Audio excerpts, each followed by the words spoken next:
Sudden death! Go!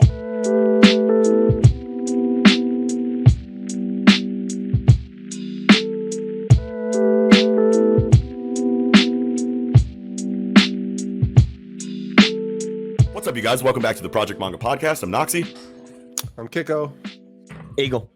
And Nickums. And we are back with Volume 2, Part 2 of Anime Versus Battles. We kind of like cut the last, half of this conversation short just because it was running a little long. Kind of like the manga recommendations, like 2-part episode that we did a couple months back, a couple weeks back, whatever. But we're here with Big Shnoody from the YouTube channel Shnoody. Booty. You know I got that fucking wagon on it. That donkey big fucking wagon. Call a Shnoody, is back on the show. Snooty Itadori. Shnoody Itadori with the thumpers. But yeah, so we're just gonna get right back into the conversation here. If you guys haven't seen Volume 2, Part 1, then I'll put that in the description. If you haven't seen Part 1 in general of this conversation, I'll also have that in the description of this video as well. But basically, we're making two characters from different series fight each other, and we're just having a conversation of how we think the fight would go. There's no faster than light. There's no, well, he beat this character in his series, and we can assume that that character is stronger than this character from the other series. There's none of that bullshit going on. It's just a whole bunch of nerds talking about what would happen if this dude fought this dude, and just having that kind of conversation that we all know and love from back in the day before the internet ruined our perception of what these fights would fucking look like, okay? So let's get back into it, and I believe I'm next. So let me see. Fine. Hell no, it's me. No, I have a really good one. And I don't know exactly how I wanted to approach this, because I kind of have like two matchups that have characters from the same universe, you know what I mean? But they're fighting, basically, like I have, I'm just gonna throw it out here. I want to do Yusuke Urameshi, the much worser punk from Sarayashiki Junior High, versus Garo the Hero Hunter from One Punch Man.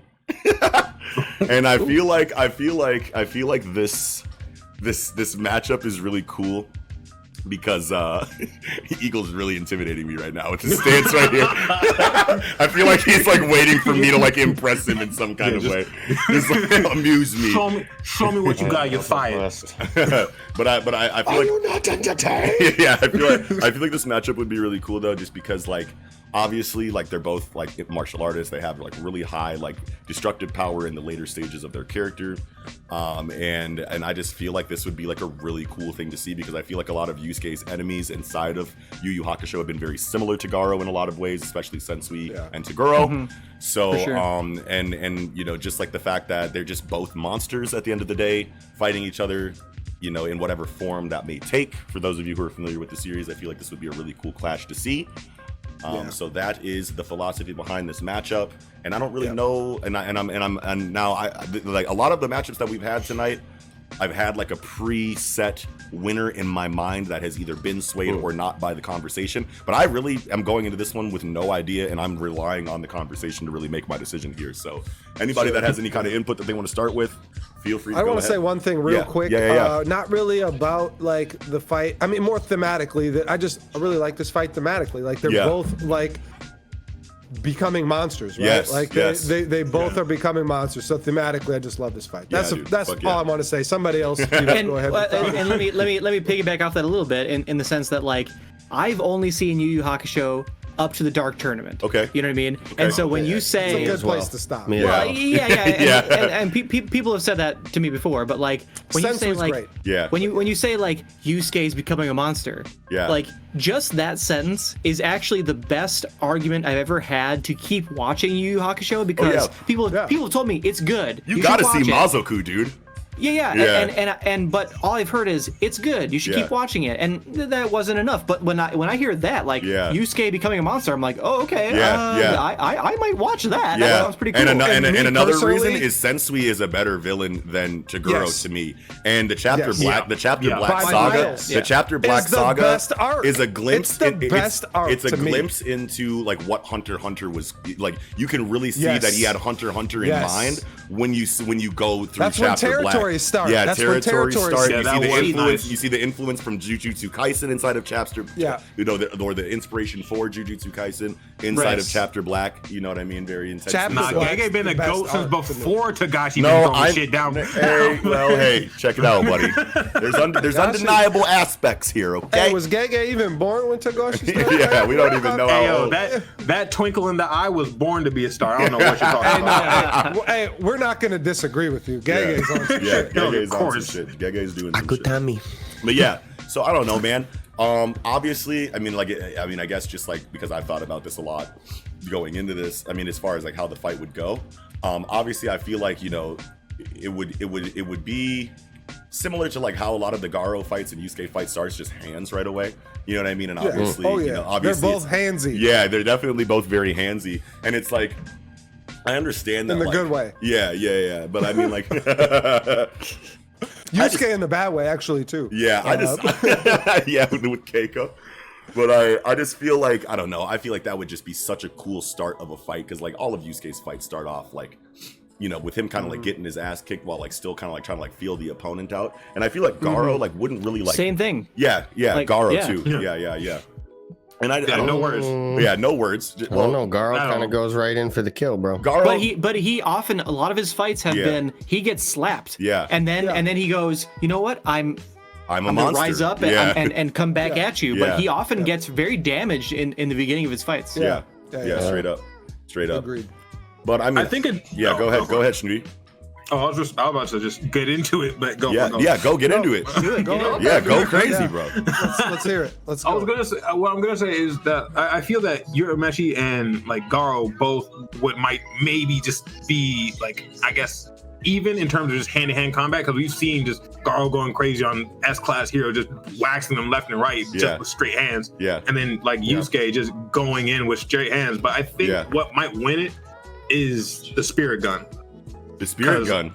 Yeah, spirit gun and its many variations because it's shotgun and We've seen shotgun like twice max. he can still do it though. Shotgun a lot of Do we times. see shotgun a lot? I feel like I don't remember too much shotgun. Times in one fight. No, we saw shotgun a lot more like in the beginning and I think closer to the Dark Tournament arc. But after that, he just stopped using it because I mean nobody could see him. Yeah. So Yeah. I really But don't remember shotgun being used too often in the series. Well, but- and he also has Spirit Wave too. He also has like Spirit Spirit Wave, where he can just punch with the same power that he could Spirit Gun you. Basically, you're getting punched and getting basically jettisoned with the energy after the punch. Yeah. But I feel like Garo has similar techniques, even though it's martial arts like only, and there isn't really like a key, but it's still like the flowing rock smashing.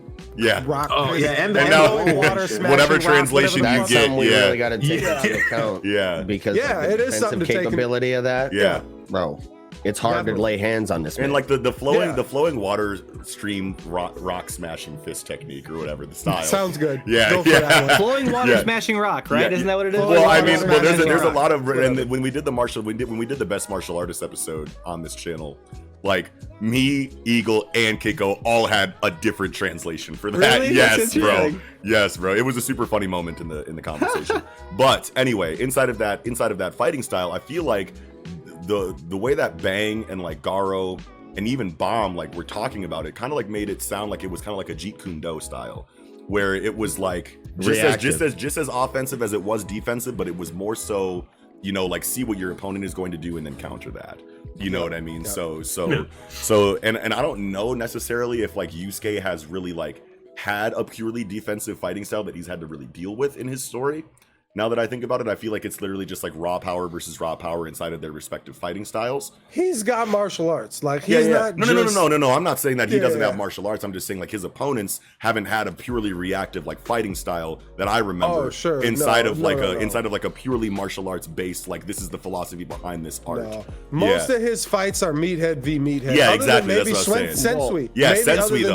Sensui. Yeah. What That's about the Yomi? only one. Yomi. And the thing too, Yeah, Yomi. Garo is- Fuck Yomi. Fuck Yomi, though. That arc is trash. The 3 Demon Yeah, Kings, the yeah. end of fucking Yu Yu Hakusho is bad. The Sensui arc is good though. Yeah. Nickums, watch Sensui and then quit after that. Noted. Yeah. Eagle, you were Yes. going to say something though. Chapter Black. Yeah. Beautiful. Chapter I was Black. gonna say with Garo, like you also really do have to have like top tier defense, because I feel like the defensive side of the flowing water crushing rock shit, you know, is like very reactive, like you said. But I feel the offense is like very offensive. It's almost like if you think about that quote of Bruce Lee where he's talking about being water and shit. Like if you look at the way it's illustrated, it almost looks like it's a technique kind of centered around that. If you pour water into a cup, it becomes the cup. Yeah. Pour it into the teapot, it's very hard to block because you can see it coming in, but it flows like water, and it could just be like shot and strike your ass, move right over your block. Type shit. Yeah, and we see that illustration. We see that illustration in animation all the time. Yeah, it's like a monkey paw type shit too. Yeah, like experience with these characters, right? Because I haven't read the webcomics super far ahead, and I also, like Nickums, have only watched up to the Dark Tournament. Yeah. So I really know Garo up to the point where he like goes to the monster hideout, not much after that. Yeah. And then I only know Yusuke up to the point where he beats Tagoro. So I'm kind of like really working within that framework. Can somebody remind me of like Garo's like greatest strength feat? Like, I mean, just him like being in the like monster tunnel, right, and fighting like.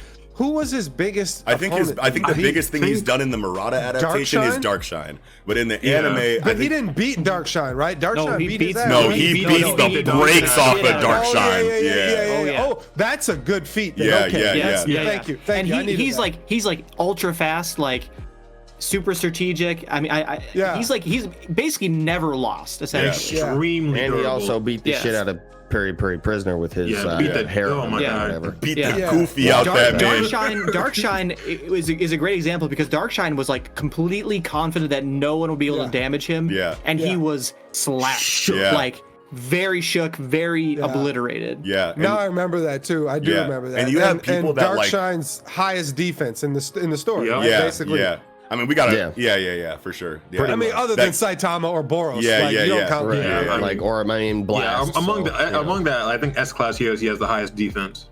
And honestly, like, I mean, we really could just pick and choose which Yusuke and which, because obviously the webcomic brings us to the end of Garo's character arc, which I don't really want to like. No spoilers. I don't need to bring up anything about that. I don't really need to bring it up, but that's a different animal. I'm telling you guys right now. But but like, and then Yusuke obviously up to the end of the series is something that people akin to a planetary threat.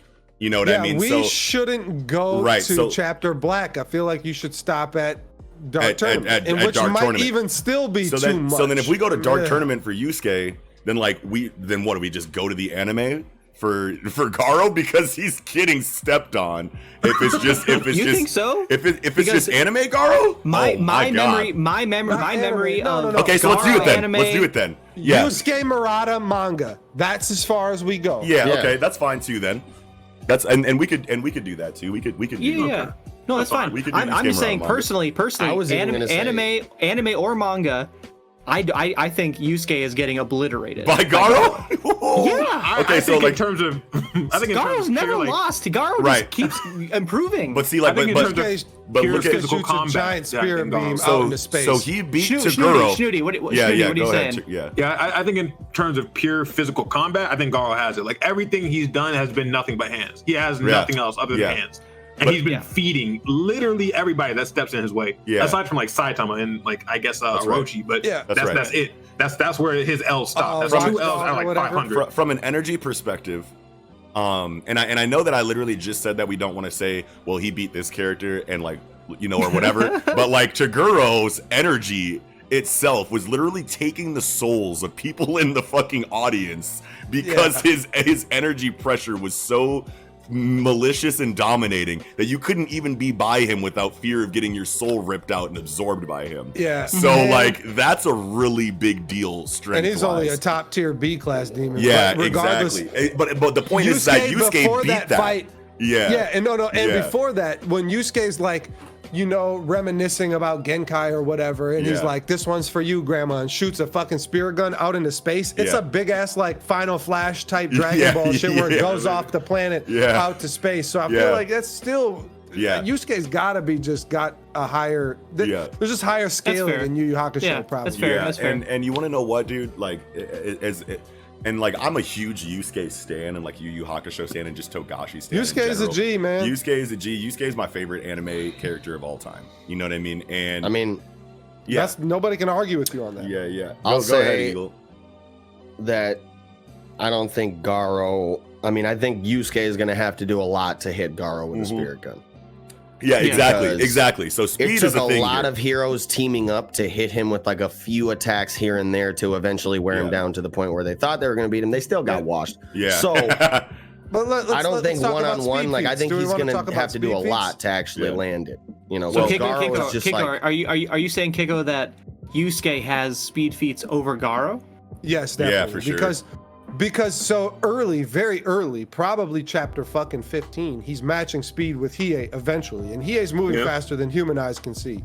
And Hiei is a shell of himself because he's been basically reduced to 0 level demon energy after he gets the Jagan Eye put in and he goes to Earth. Same thing with Kurama. They're both in the same situation where they both basically have in a restart form where they're building up. And Hiei's already moving faster than the human eye can see. Yusuke matches him 15 chapters in. So by the time Dark Tournament comes around, they're really fast. Yeah. And it's just hard to like quantify it when it's the old, what's the first big speed feat or strength feat you see and then amplify it by 5 arcs later. You know, like it's hard to quantify exactly, but Yusuke and Hiei couldn't hit Yusuke at when they had a little spar right before the Dark Tournament because Yusuke was all like worn the fuck out, shows up and he's fucked up and he sleeps for like the next fucking 15 chapters straight until he fights Chu, but he's all worn out and Hiei can't hit him. He's trying to, swing the swords at him and Yusuke can't hit him and Yusuke catches his fucking sword,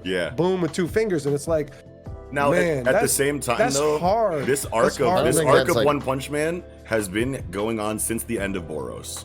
You know what I mean? Yeah. And now that's a really long fucking time. And a lot has happened. And we can put Garo above the majority of the S-class heroes who have shown ridiculously crazy speed feats from the start of the series until now. You know what I mean? So I feel like in regard to speed, like, yes, Yusuke has a lot to show for himself, but also Garo too at the same time, even though we don't have like dead set like precedents that we can like refer back to in regards to his growth from one speed feat and then arcs later, like you just made a point for. But I feel like they're relatively close in speed. Just I feel like say we've not gotten this fight, but like say Flashy Flash fought Garo. I think Garo would. I think Garo would meet the occasion. He would speed up. He would just learn how to get faster, and he would just win. And that's another thing part of his character. Garo learns so much mid combat. That's his character. So whatever his opponent is doing, Garo is going to adapt to that. And he's going to grow as a character because of that encounter. But Yusuke does that too, doesn't he? Like Yusuke does do he that definitely is a growth character. Yeah, for sure. Yes, he is definitely a growth character. Yeah. So it's like the Flashy Flash though, that's really good to like kind of put in things into perspective because that's theoretical. Theoretical. No, exactly. No, it definitely is theoretical. But I agree with you that the fact that Garo maybe not initially as fast as Flashy Flash when the fucking fight starts. But by the time the fight is finished, Garo's gonna beat his ass and is going to up his speed and will, rise to the occasion, whatever. Yeah, Garo is like more of a shonen protagonist than Saitama is. Like this is literally like Garo is literally like that's the greatness of that story. Honestly, that's definitely an angle that I don't think I've seen in any other, shonen whatever type story. And actually, One Punch Man seinen technically. I think I did hear that. Yeah. But still, but you know what I'm saying though. Like we're seeing qualities. We're seeing qualities inside of Garo. Protagonist. He literally has the exact same kind of advancement and progression of his like strength that we see, in a lot of shonen stories. But I don't know, man. Like honestly, like after this conversation, I fuck with Yusuke, but I'm giving the fight to Garo. I'm gonna give it to Yusuke. I'm gonna say Yusuke's gonna shotgun the area and kill Garo when he tries to rush him. Shotgun? He's either gonna shotgun the area or he's gonna just spear gun the bitch and do the same thing that blew up that fucking mountain when he was fighting Sensui. Yeah, like I mean, and that's the thing. Like, man, and you want to know what? I feel like I agree with you too, because I feel like a lot of the reason why I'm saying Garo is because I know what he does later, and I know that I'm not trying to have that influence like what we're talking about right now. Right. But I just like know and like, that's fair, and you can say that what you know you're gonna say, and you're gonna have that. But I'm trying to base it off the limits that we set for the conversation. Right. Sure, you're right. You're right. But that's in terms of what you're saying, Nox. Like, it's hard to pin down Garo. Because every single fight you see Garo in, he starts off, either he slaps him and just it's over, or he's at a disadvantage and he grows to beat them. You never see him fights. Yeah, I mean, like Watchdog Man and Saitama. That's it. Man. But I feel like, but if he came back to Watchdog Man now, even where we're at in the Murata adaptation, I feel like he's waxing Watchdog washed his ass. Who? Well, that was he was literally running on fumes. Yeah, he was running on fumes. But one of his eyes was like fucking blood vessel bursted red. Yeah. Generally, I totally understand your difficulty because like he always meets the occasion. He always meets the occasion. Assuming a fair fight, assuming he's fresh. You know what I mean? Yusuke Murata's the GOAT. I'm just thinking about that eye scene, bro. Like with his eye, like blood, fucking, bro. Like that's just. Murata's not playing. But yeah, I'm still giving it to Yusuke. I mean, I'm gonna take it back. I'm gonna say Yusuke too. I just like Yusuke. And so, Eagle, what do you say? Yeah, what do you get? What is your thoughts? He said Garo. Well, I've been like leaning more towards Garo the whole time, but like now I'm really just thinking about like the raw power Yusuke has, because I'm thinking back to a moment where he punches Tagoro in the Dark Tournament and it sends him like sailing, like packing. Yeah. I remember that. And that's like Saitama level shit, which like we've seen him easily get knocked out by like a fucking hip bump from Saitama. Now, hey, buddy, how you doing? If Yusuke does land a hit, like man, Garo might be out of there. Yeah. Well, and so since you guys haven't seen the Sensui arc, I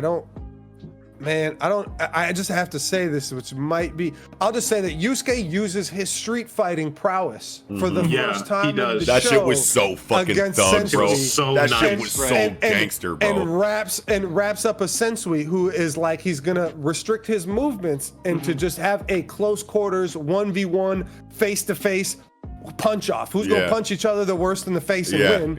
And Sensui's so much more tactical and doesn't fight. He's not ready for that kind of encounter. He's not ready. And if Yusuke can get Garo like that, Garo's out of here. Yusuke's a boom, boom, boom, boom with like body shot, body blow. Reiki punches, fucking spirit wave punches are. I don't know, man. Garo might hit him with that. Yeah, and see that's the thing is that like we've seen Garo. Okay, so when Genos, and this is even in the anime, when like Genos is like in his face like with jet propulsion, like shit, you see Garo who's like looking like he's about to lose, snap out of it real quick and then block like some crazy shit with like his knee out of nowhere. Like he like he's like very like in the moment, like his reaction speed is ridiculous, bro. Like Garo's if you watch the hardest character to pin down. Like he's almost like he's an really, animal, really like, hard to Shnoody, what do you think? Raw instincts. I think that I'm gonna go with Yusuke just because like if Yusuke the Togashi stand like the rest of the people not wrong, but it's just that like on top of Yusuke is just street fighting, like that's just like out of the ordinary type of fighting. It's not going to be anything that Garo's really prepared for. Like if he does get that distance, he has he has a spirit gun for each finger, doesn't he? Or is it just that's right. He just puts him up there like I got 4 shots, dead ass. Like you know, like, he's actually not shooting like 4 out of each finger. But he has one. It's counting how many he's got. So like he's really only got to land maybe a couple of them before Garo just stays I feel like out. if he lands one on him, but it is hard to land a spirit gun on Garo, and I was saying that is the hard point. Just the instincts and shit. And if he lands one, Garo's out of here. And then Yusuke also has that regeneration. Well, and I just think the Yusuke is going to spam with just, if he can't catch him, he's going to spam the fucking shotgun, right? Like you just shotgun and you can't. Strategically, he'll use a move that we've not seen very often, but he'll start using it more in this situation. Yeah, and it just spans, like the whole area. You can't dodge shotgun really. Like you really. It's tough. If anyone's gonna dodge shotgun, it's gonna be Garo. Maybe it's Garo. Right. Maybe it is. But we don't really see teleporting like movement from Garo. Like we see like flowing dodges and whatnot. But Murata doesn't really use that teleporting illustration all that often. Yeah. But I definitely either gonna snake through it like Katakuri, or do we think he can fuck around and tat the spirit gun things? No.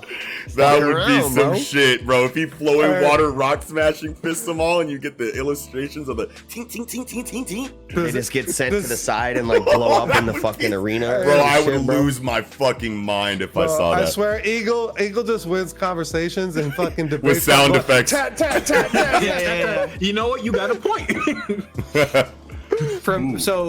To wrap this up a little bit, I will say that like I just can't see Yusuke winning, but the fact that y'all are like very confident in it, actually, like I'm just gonna go watch. Rewatch the Dark Tournament, and then also, and maybe I'll just start from the beginning and just rewatch the whole thing and keep going in the Sensui arc, because I think you should.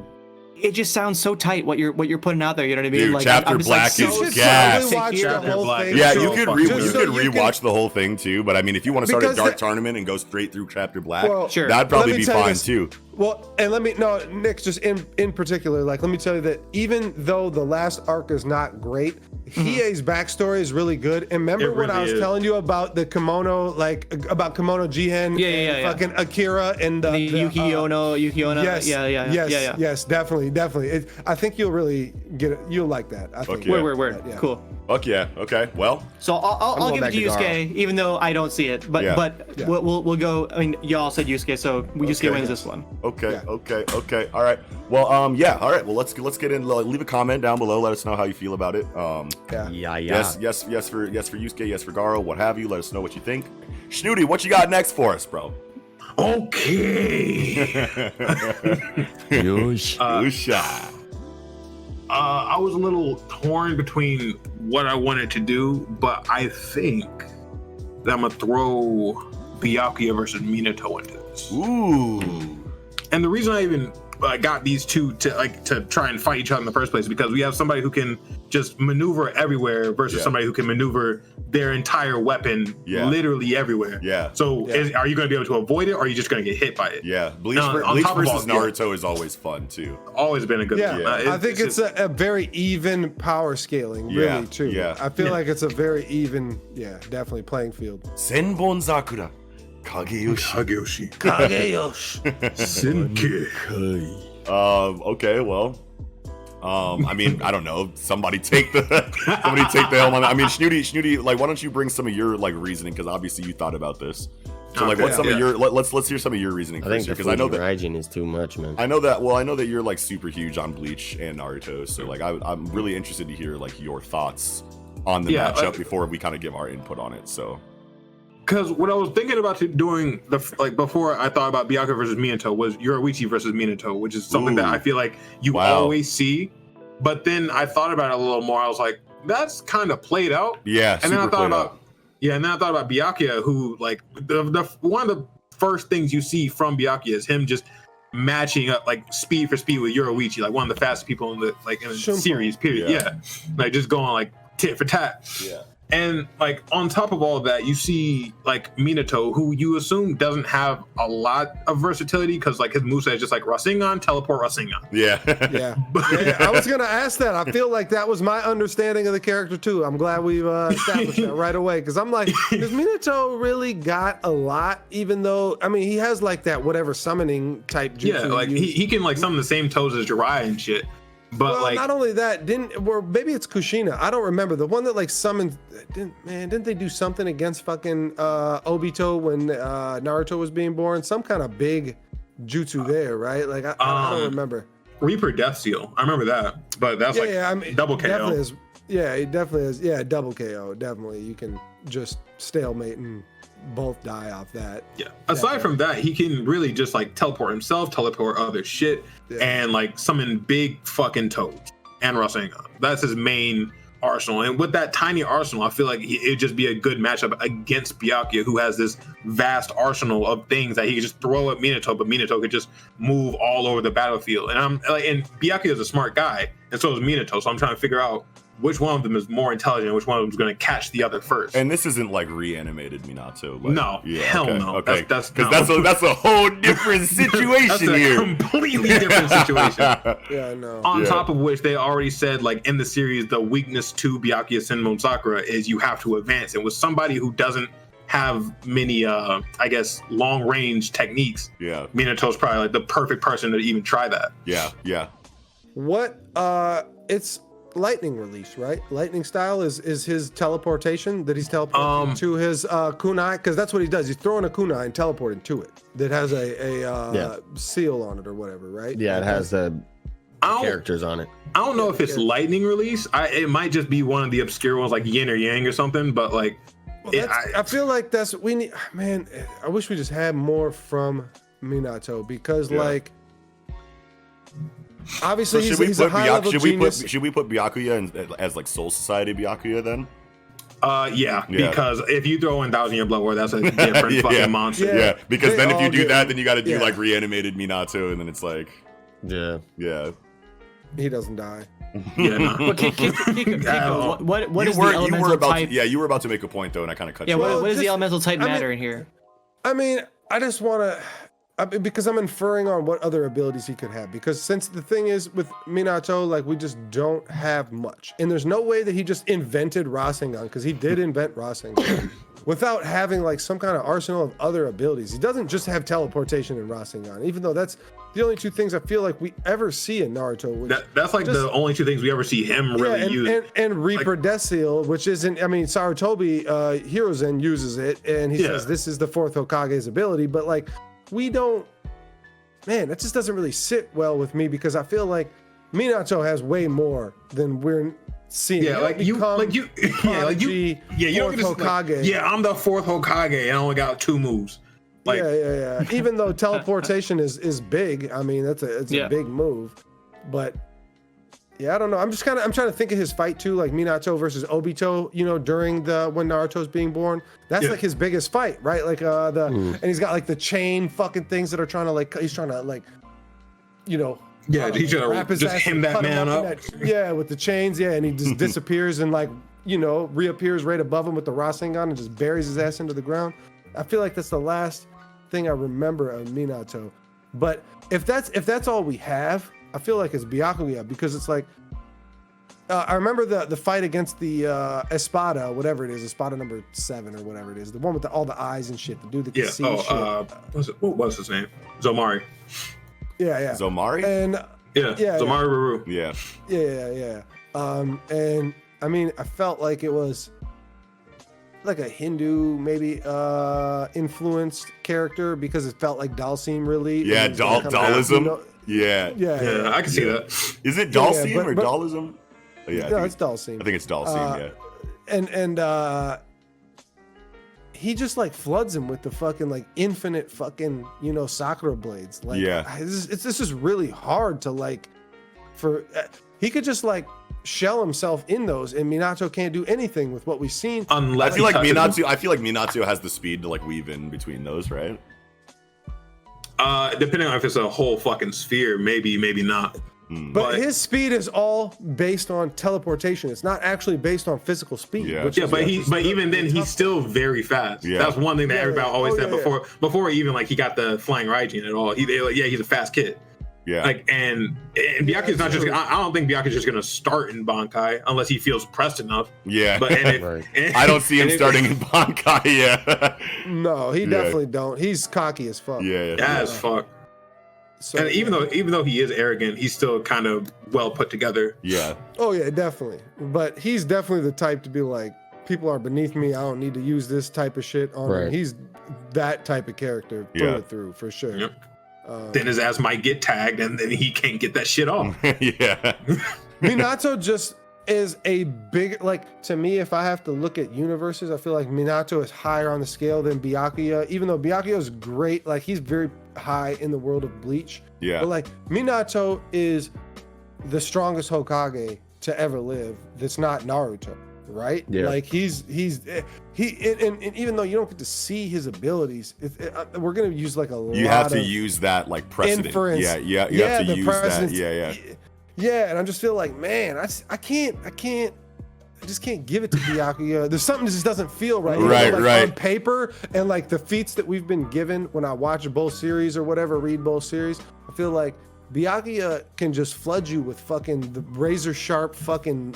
Yeah. They're so thin, fucking. They're basically Sakura petal thin razor blades that just cut you the fuck up. But just doesn't feel right that Minato would lose. Like it just doesn't. I'm going Byakuya because I like his ult better. It's prettier. It's certainly prettier. And I just love his voice actor. Senbon Sakura. Well, he talks mad shit, bro. Like and I just love his character. Yeah. And the song, the OST that comes on when he's talking shit too, he's got his own theme of shit talking. Where he's talking shit to Renji, and then just cuts Renji the fuck up, like, and blood splatters everywhere. It's like, bro, you could have just splattered him. You didn't have to say all the new words, too, bro. You're like a monkey trying to reach for the moon, nigga. You didn't say I lost. Right? Like, come on, man. Why are you going so hard on me, bro? Call me a monkey for the moon, bro. That's crazy. Wow. Oh. Yeah. I don't know. I don't really have any more input for it, honestly. Like, I mean, I gotta go Minato, man. I think the speed is gonna prevail. And honestly, and I think the tactical like ninja style fighting is gonna and we do have to factor in like ninja style tactics too, like we always do. Because he's used to fighting straight up, sword on sword. Byakuya ain't the type to fall for that shit. And he's, he could. I'm not saying he could. Not, well, what the type to fall for? Like, hey, fight me hand on hand? Hell no. Like, Nick, why would I drop this fucking sword? He's kind of in a weird place. Like, it's like arrogance v strategy here, where like he has a huge strategic level to him. Yeah, but you can definitely tell that he's got a good head on his shoulders, even though he's talking shit. You know what I mean? And like he'll talk shit up to the point where it's comfortable to, but then as soon as someone shows him like a reason for him to not be so arrogant, his arrogance won't prevent him from critically thinking. You know what I mean? Like, correct. So he has to be proven that he needs to fully activate. Yeah, to actually care. He will try to like just Shunpo stab you in the back, and if that don't work, like then he'll turn up. Yeah. I'm still going Mr. Kuchiki, okay? I've never heard that. Stop playing with my mans in them, okay? My boy, Mr. Kuchiki. Mr. Kuchiki. He's just Italian now suddenly. Mr. Kuchiki. Mr. Kuchiki. Hey, what are you doing? Hey, Miss Scusi, but I'm gonna pick Minato right now tonight. Cool. That's what I'm gonna. That's cool. That's all right, well, I'm rolling with Kiko. Nick, what'd you say? Nick, like, how do you, like, based on the convo, how do you feel? You thought you were about to slide through that? And for the record, this is only based on the convo because I did not get that far in Naruto. I stopped at the pain arc. Ooh. And in Bleach, I did not get very far at all. And the Soul Society, so that's kind of fair. I mean, I know of Byakuya or whatever, and like, so like, I guess I would pick Minato based on the argument y'all have had that like, the teleportation, I think teleportation is a very strong ability. Yeah. And ninja skills, I think are stronger skills over, swordsman skills. Yeah. I think it's like a kind of a, counter in terms of strategy and like sneakiness. Definitely. And, I mean, and just historically how ninja were like in place to like over to take care of samurai, right? And then like I think the arrogance point of Byakuya is a very good point. Yeah, that like if he doesn't just go full Bankai immediately, there's an opening there. Yeah, in terms of the fight. Yeah, and so I'm just gonna say Minato, but granted, for the comments, don't flame me. Like I literally just based on the conversation. I love your logic just based on the conversation. I feel like that's fire logic. Right. Yeah. If he tags him with that mark, bro, that's tough. Yeah. Yeah, it is tough because even if that's a huge detriment throughout. Yeah, because even if he puts himself in that sphere of like petals, like he could still just like boop, hi, how you doing? Hi, exactly. Hey, knock knock. I came to give you your vacuum back. And like you guys were saying, like if he doesn't start out in Bankai, like the chances of that are high because he can just literally throw a kunai out just on some like, oh, I'm testing you out type shit. Yeah. Yep. Yakuya like mindlessly just tink, whatever. Yeah. Next thing you know, oh shit, Big mistake. Sengon in his fucking back. Big mistake. The mark is on that motherfucker. Yeah. Wow, that's a really good point too, Eagle. Okay. Oh my Hold on. I might have to go back to Mr. Minato. I have to switch teams here. Hold on. Wait a minute. Sound effects prevail again, bro. As soon as we heard the tink. Bro, I swear Eagle got mind hacked to this fucking. Bro, what the hell, dude? How could I be swayed so much by sound effects? I just don't get it. I think it's because it paints such a good visual. Like I literally just saw the scene Eagle just said. That like kunai, deflect, and then poof, poof, yeah. God. Man, that's how I know Eagle got bitches. He just be in the club, just like, hey, get away from me. Tink, tink. Actually, you got a point. Actually, you got a point. That tink kind of swayed me. That shit kind of hit him. It's kind of spitting. Oh my God. Shit different. That is so funny. Shit Okay. hitting different. All right. Oh my God. Okay. I think. Let us know in the comments. Let us know how you feel in the comments. All right. Eagle. I think Eagle is next. Well, I'm gonna go with. I got a couple left here, but I'm gonna go with what I feel is the stronger out of the two, or at least the one we can kind of get a little more discussion out of. Yeah. And that is Fatogum versus Super Alloy Darkshine. One Punch Man. It came up before in conversation. Yeah. Wow. Fat Gum versus Darkshine. Okay, so My Hero Academia versus. And the One reason Punch why Man. I kind of picked this is because like Fat Gum is obviously kind of his ability is based around absorption of damage, And collection of damage rather. Yeah. And then he can redisperse that damage later in a big ass fucking attack. Yep. And then Darkshine is obviously like he's gonna beat the shit out of you and he's gonna negate damage basically with how solid he is. Yeah. Yeah. Yeah, So, absolutely. That's a crazy matchup, dude. Go ahead, Snooty. You were gonna say something? Because I'm trying to think. Because Super Alloy Darkshine doesn't really have like he doesn't do martial arts. He said that he trained with fucking Bang, and then he could never beat him. He just had to like not lose. Yeah, pretty much just not lose. He had to O-line that shit all the way through. Like he just had to tackle through everything. Yeah. And that's cool and all, but how long is that gonna work for fucking Fat Gum? Yeah. Like how long is that gonna work against Fat Gum? I mean, Right. And Fat Gum is like like you already said, he absorbs or compiles damage to reflect it. So he is very much so dependent on the damage that's done to him. That's right. Which Right. Darkshine can do the damage. Yeah. Sure. But Darkshine is also Yeah, a primarily defensive dude too, because he's like, my muscles are tight. I train myself to the point where nothing you got works against me. And My pectorals are magnificent. And it kind of baits the enemy into going like, well, let's see how big that defense is. So he kind of like his fighting style is more so based on like talking shit and making the opponent think that you can't do anything to me. So like, let's see what you got.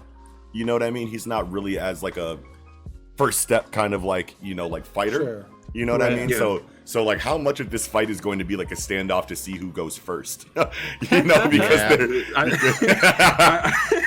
just had the idea in my head. This standoff is gonna last at least like 15 minutes. Yeah, it's gonna be like Metapod versus Metapod.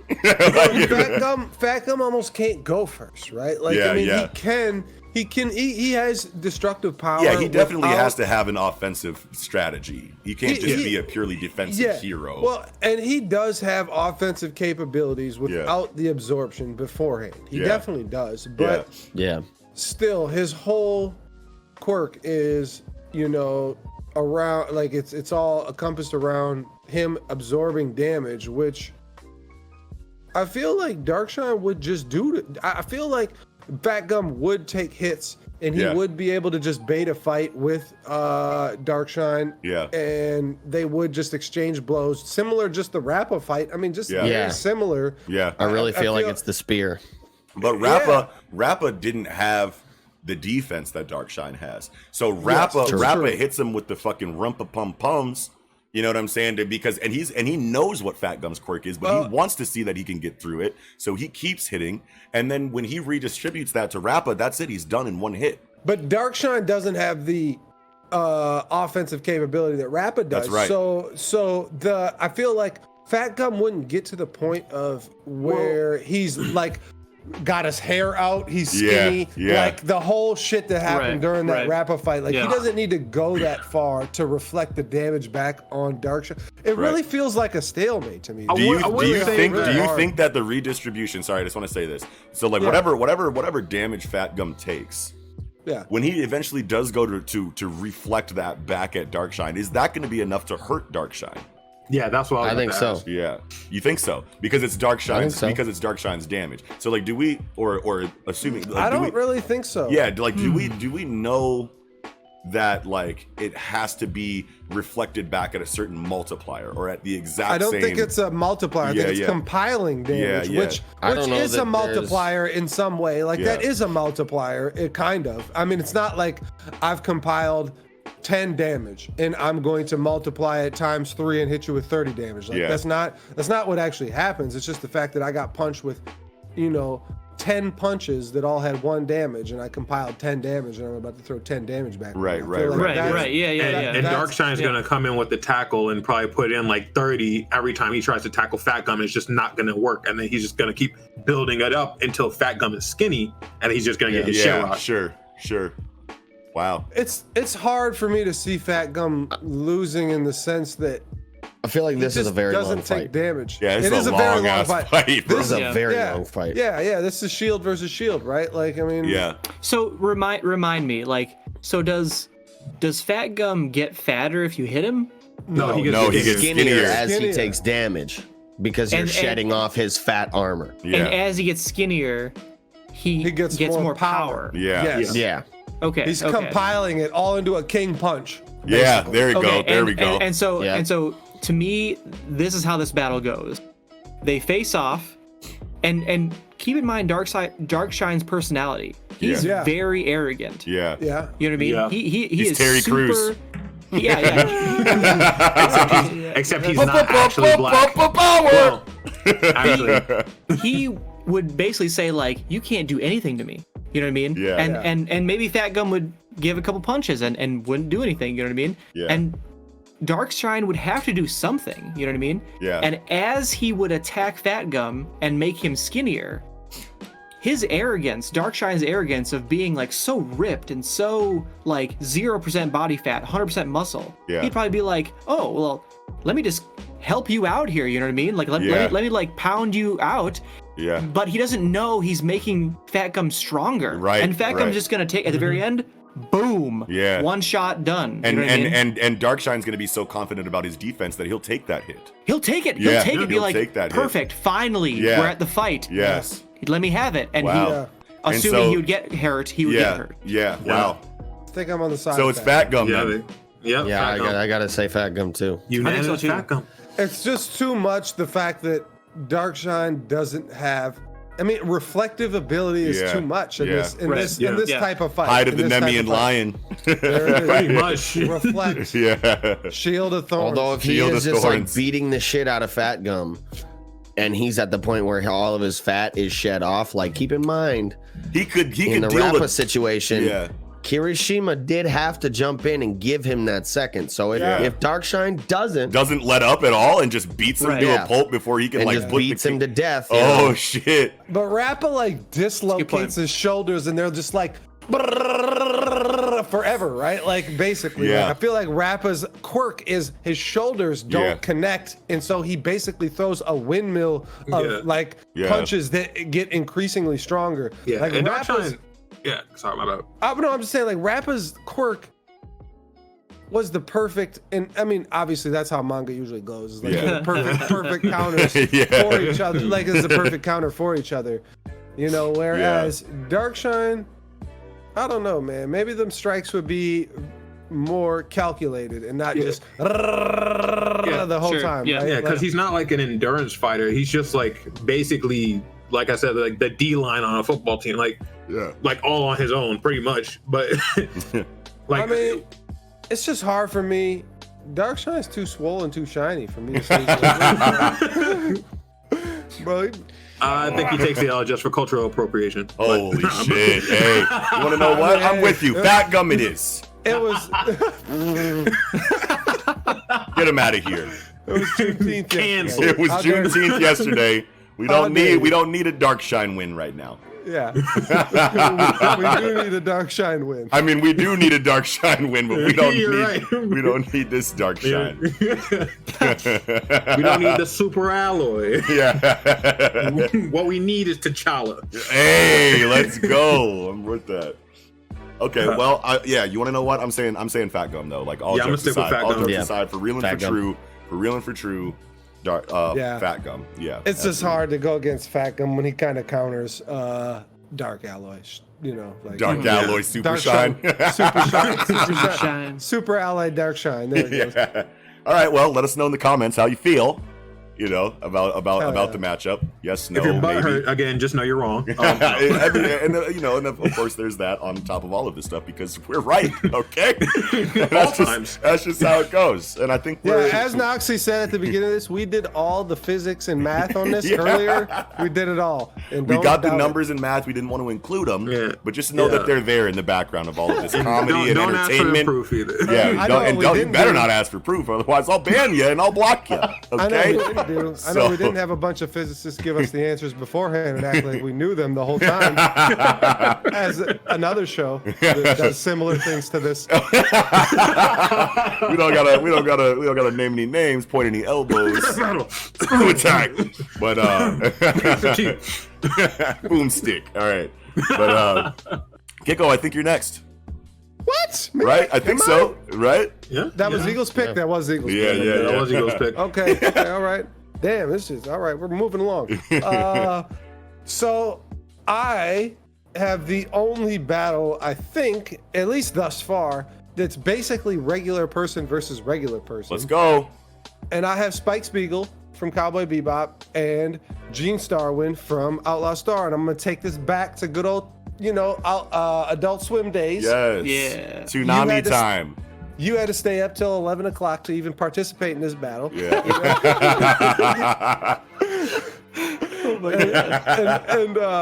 So a couple of maybe a tale of the tape for both these guys here. Yeah.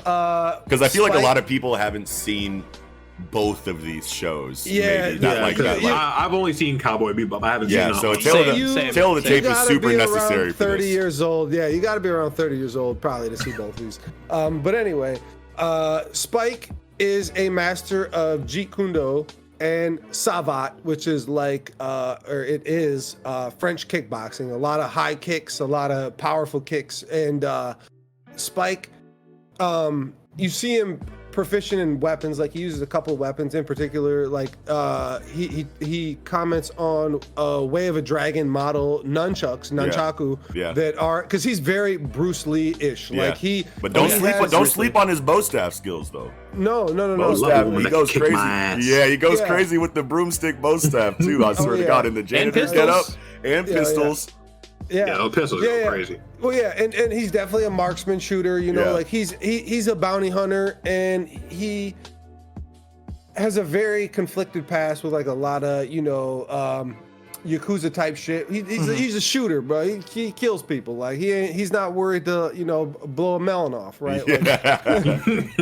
And so Spike is, I feel like, I don't know. I feel like he's kind of like the all-around package of an actual regular human that doesn't have no crazy-ass shonen abilities. Yeah. These are basically both seinen stories. Yeah. Especially in the manga for Outlaw Star.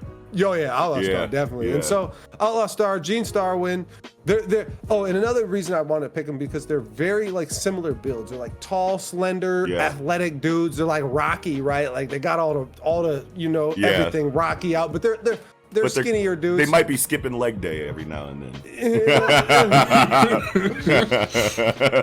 They got high levels of physical prowess, but it's more of not just like full strength, right? Yeah, I'm not gonna kick somebody through a wall. No, hell no. Yeah, definitely. So, and Gene, for this fight, his caster gun is too broken. I don't want him to be able to shoot a black hole out of the gun. I was gonna say what shells are you gonna give him? You know what I'm saying? Because it's like no 4s, no number 9s, no 13s. Okay. Like, black hole gun. He's got a black hole ammunition in his fucking gun. He will suck into the black hole. You're done, bro. Done. So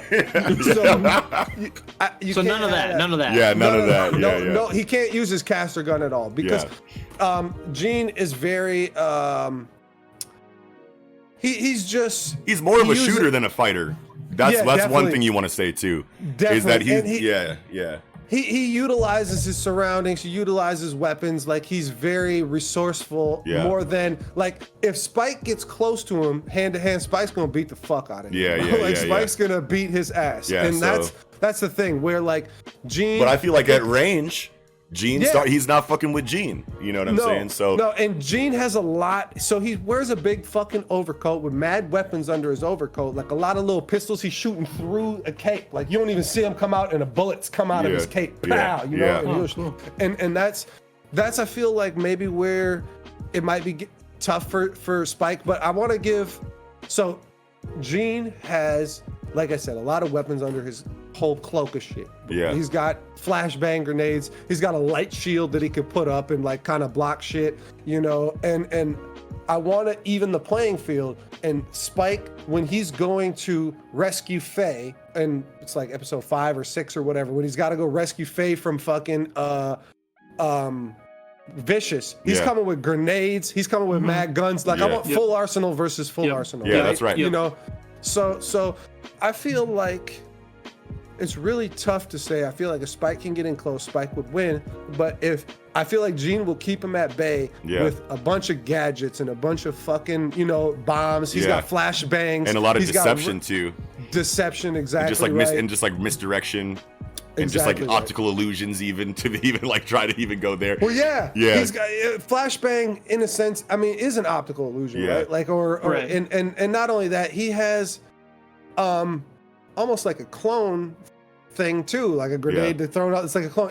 You don't really fall for it. I don't think it's not like super obvious, but it's enough to like give you 1/2 a second of.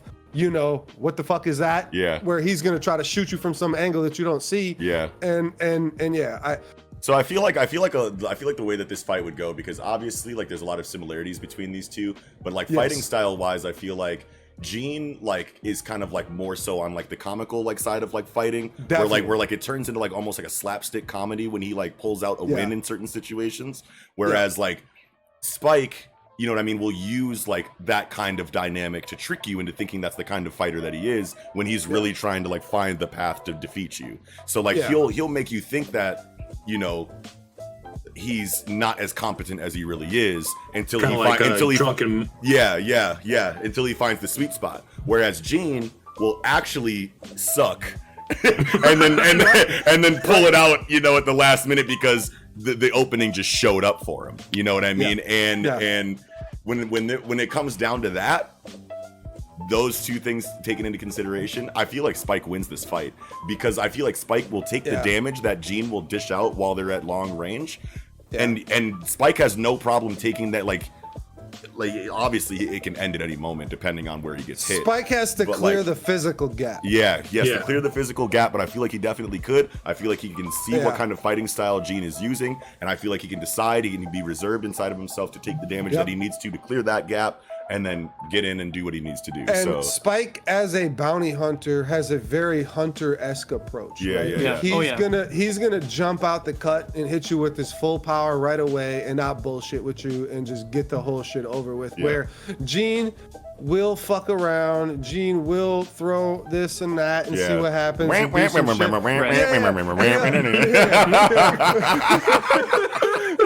And he'll laugh his ass off the whole time, and he'll clown and he'll shit talk. Like Gene's very entertaining. Like his fighting is a lot of showmanship. Which Spike's just gonna jump through that whole shit and just beat his ass. And I don't want to like take advantage of the rules here. But if Gene has a weapon that he's like really familiar with and used to using, and he's like literally not allowed to use it in the fight because it's unfair. Yeah, I think that gives Spike an advantage, right? Yeah, because Spike doesn't have any special weapons. He's a resourceful, all-around fighter. Yeah, he does long range, close range, and so like I feel like if Gene tends to rely on a certain weapon that he's not allowed to use in this fight, then Spike will have an advantage here. Yeah, it's definitely true. And like the caster, like even if we don't use like broken shells that suck you into a black hole, there's still like big like AoE wave blasts that are just too much for like a regular guy versus regular guy, right? And like so like Gene can like use these like light shields that come out of his hand, which will like eventually run out of energy and start to short circuit, where like Spike could maybe just overwhelm that with nunchucks or whatever. Even though you don't see that a lot, Spike has those. All that skill, he definitely has. Like he's talking to a dude like at a pawn shop, and he's like, "This is a long chain. This is Way of the Dragon style, right?" That's right. You know, and like he definitely has prowess with a lot of weapons, and I would say the way I see this fight going, you know, like, and I say this, I've never seen Outlaw Star. Ooh, you gotta do that. But granted, definitely, and I will. But like. How do these go generally, right? Yeah. You have a long range gunfight, no one dies. Yeah. You know what I mean? No one even gets hit. Maybe someone gets grazed. Yeah, maybe someone gets grazed. Spike actually gets grazed in his left arm or something, right? Yeah. Then you move to close combat, Spike wins. Yeah. Done. Boom. 100%. There it is. Agreed. I agree too. And I would love to hear comments on this, because I know this isn't like a very like popular. This is just old. This is a very old. Both of these are very old anime, mangas, whatever. Actually, I don't think Cowboy Bebop even has a manga. Actually, I don't think it does either. Yeah, I think it's straight anime. So. Yeah, I think it is straight. It might have gotten him. It might have gotten him a bullshit ass manga like after the fact. Like, adaptation. But it's not manga first. Yeah, definitely. But I definitely just want to like regular humans fighting in one of these battles at least, right? No, it's refreshing. It's nice. It's nice that it's just not like, oh, I can create earthquakes, so well I'm made of lava. Or, you don't need Goku versus All Might every. Definitely. Okay, who's next? All right. It's me then. Yeah. I think it's Nick. Yeah. Yes, all right. So this one I think might be kind of interesting. Let's go. Controversial, perhaps. So my picks are Killua Zoldyck versus Luck Voltia from Black Clover. All right, boys. Podcast is over now. So like this is so good. If you've seen both of these, you see the similarity, right? Yeah. Killua has Godspeed. He has obviously an electric type, Nen ability that makes him very fast and his abilities are electric or whatever. Yeah. And then you have Luck. Luck, his magic type is lightning. Yes.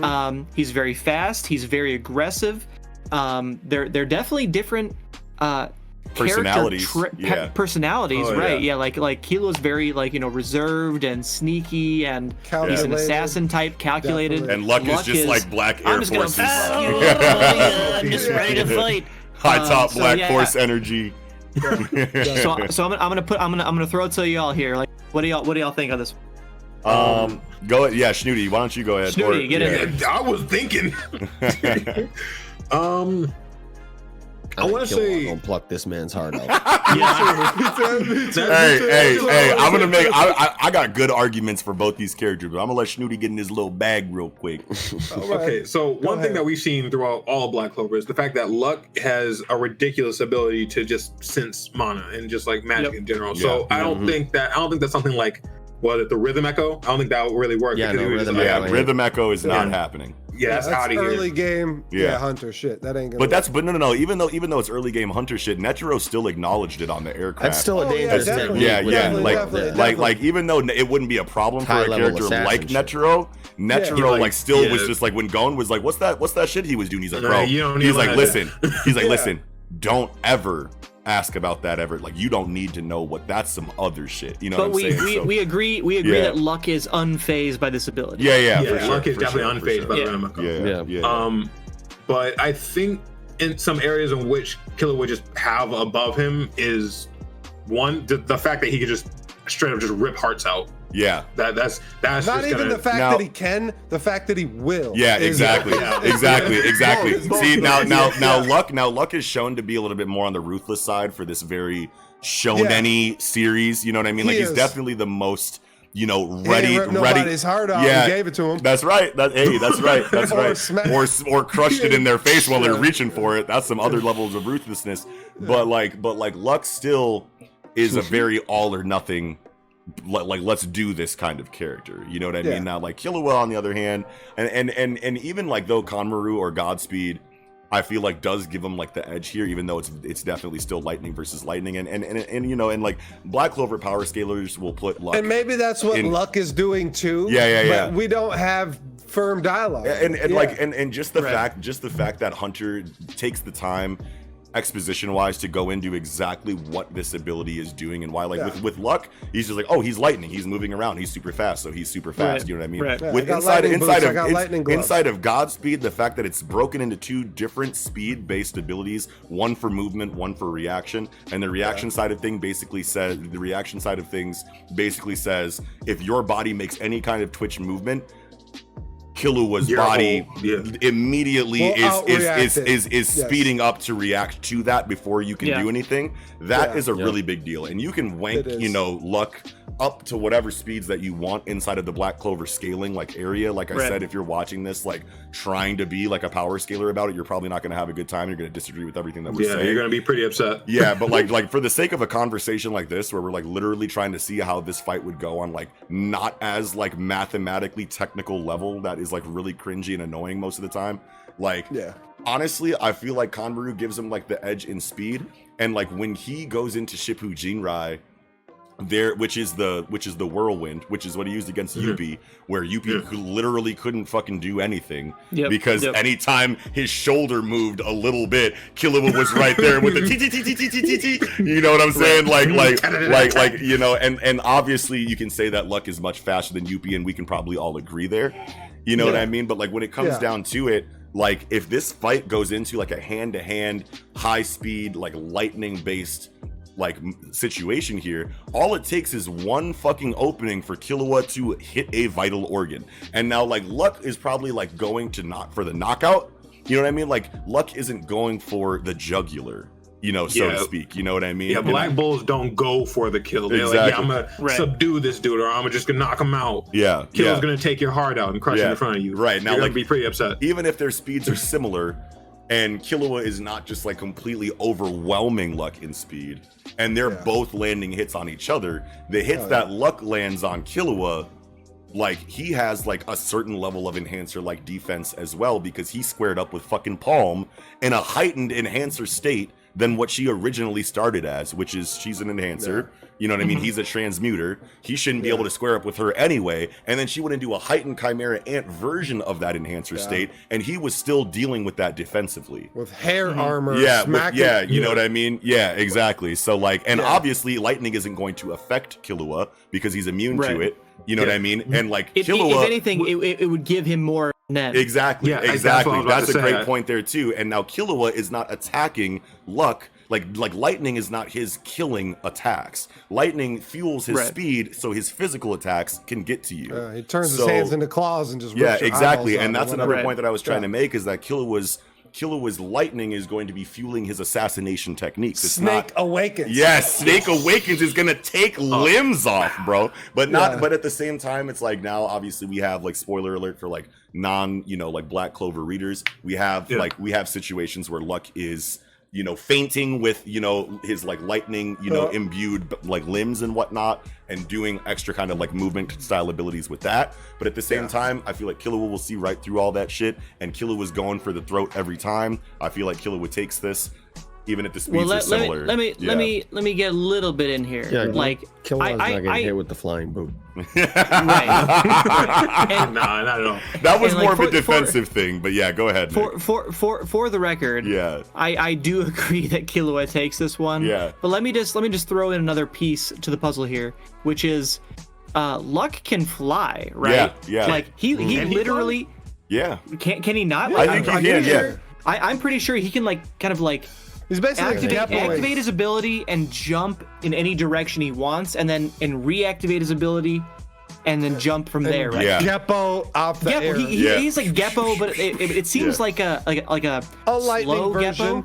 Geppo, like not a slow Geppo, but he can hover. He can hover. At least he has dialogue. You know what I mean? He's like, I'm gonna sit here and talk or think a little bit before I Geppo into my attack or whatever. So it seems like he has the ability to kind of be in the air, and Killua definitely does not have that ability. Yeah, that's right. He maybe can using Kamui or whatever like jump a little bit up, into the air instantaneously, but not very high. You know what I mean? He can hit Yuppie in the head or whatever. But I feel like Luck has a very distinct movement advantage here. You know what I mean? Yeah, because he can pretty much put a platform anywhere with the rooms. And I forgot to mention this earlier, about Luck's sensory capabilities, which I just realized probably wouldn't even matter because Zetsu exists. Yeah, that's true too. Yeah. Right. So you have, and then you definitely have the hunter or ninja style, combat tactics and assassination style combat tactics that Killua will definitely try to employ in this fight too. So those can. I love that point about Zetsu. Yeah. Because Luck does he hones in on the strongest person around. He's looking for a scrap. He's looking for a fight. Yeah. But if Killua turns his nen off for a sec, obviously Killua would turn his nen off, right? Why would he just walk around with his nen full on, just blaring, come get me, come fight me? It's not Killua. He would have it off. Yeah. I mean, so Killua would be sneaking up on Luck. It wouldn't be the reverse. Yeah. Yeah. Wow. I mean, I got Killua. I got Killua too. Well, Eagle, how do you feel? We think he's sneaking up on him in a crowd and assassinating him? No. I mean, it's just if at any point in time, obviously, you want to say that this fight is taking place on a Final Destination-esque battlefield or an open field or some kind of mountainous, wasteland or something like that. Yeah, can Killua jump into bushes, throw Zetsu on, and disappear? Yeah, let's even say that they're just in an open field. He could just Rhythm Echo, Zetsu, and now Luck can't find him. Yeah, then the Rhythm Echo really matters then, right? Because of the Zetsu aspect. He can't sense anything. Wow. I like that. Yeah, I know you do. Eagle, what do you think? How do you feel? You look very skeptical. Have skepticism on your face. Yeah. I just think jumping into a bush or hiding behind a rock. Well, we've moved past that, and we went into Rhythm Echo into Zetsu now. So do you have a? Well, no, you said Rhythm Echo into jumping into a bush. No, Rhythm Echo. No, Zetsu into the Rhythm Echo. So you turn your mana off. So that because remember we said at the beginning of the conversation that Rhythm Echo wouldn't work because of Luck's ability to sense mana. But if he turns his Zetsu off and now Killua doesn't have, or now Luck doesn't have that radar, then the Rhythm Echo should be effective against him inside of that what's that move in Pokemon? Double team. Double team. Yeah. He goes into the double team. Evasiveness. Yeah, evasion. Yeah. We're loving this Pokemon now. Yeah.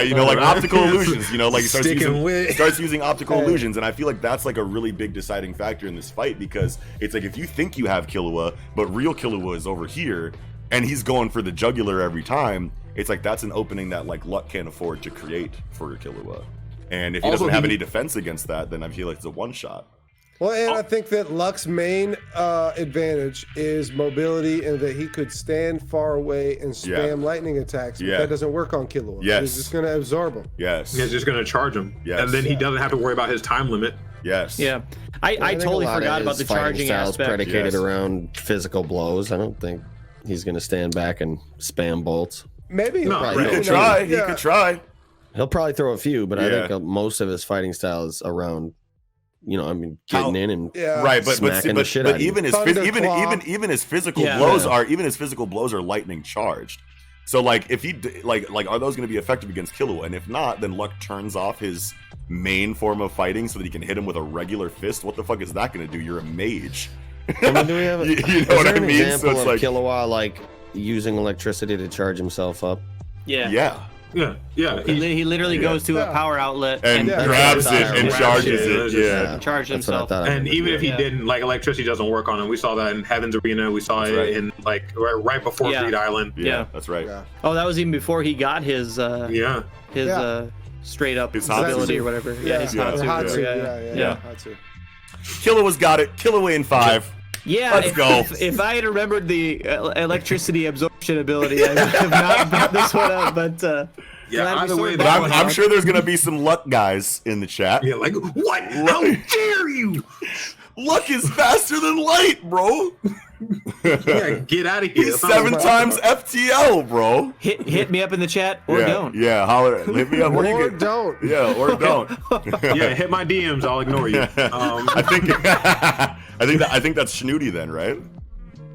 No, it's you. Oh, it's me? Yeah. Oh, yeah, I'm next? Okay, yeah. I'm okay. Well, since I think this is going to be my last pick for the night, so of course the main event, Goku versus Saitama. No, I was about to banned right now. Pot over. All right, yeah, this is my last pick though. I think we are in the last round here. So yeah. So I'm gonna go back to Yu Yu Hakusho with my main man. You feel me? The guy Hiei from Yu Yu Hakusho. The demon.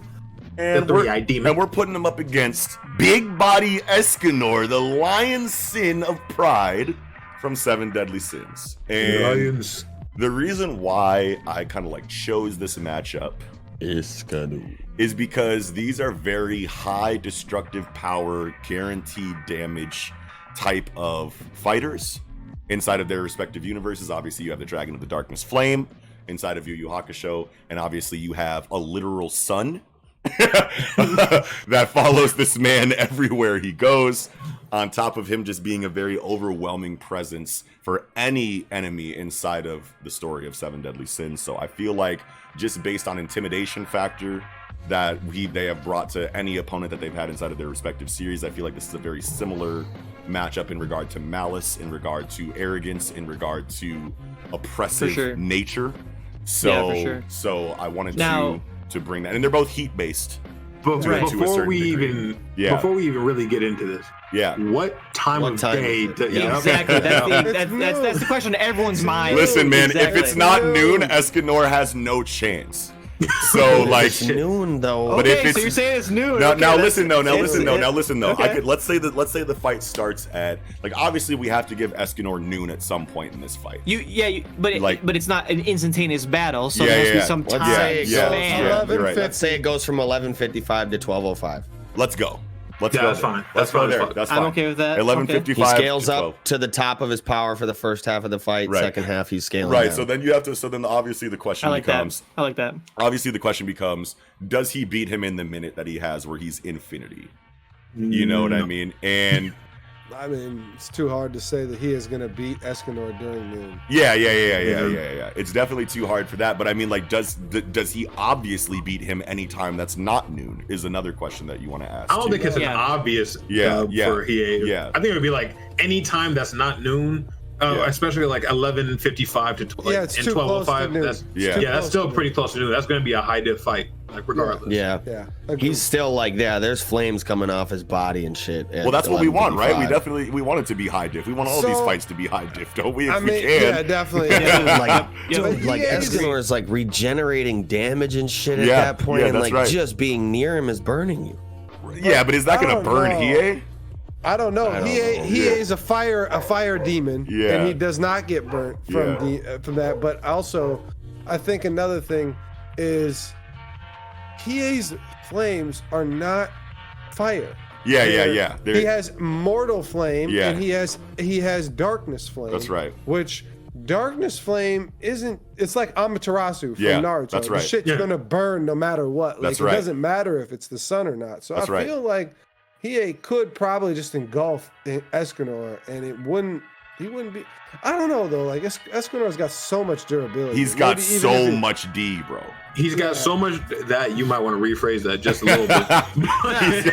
And I mean, hey, I bet he's no slouch in that. That's fucking hilarious. I bet that motherfucker's swinging too.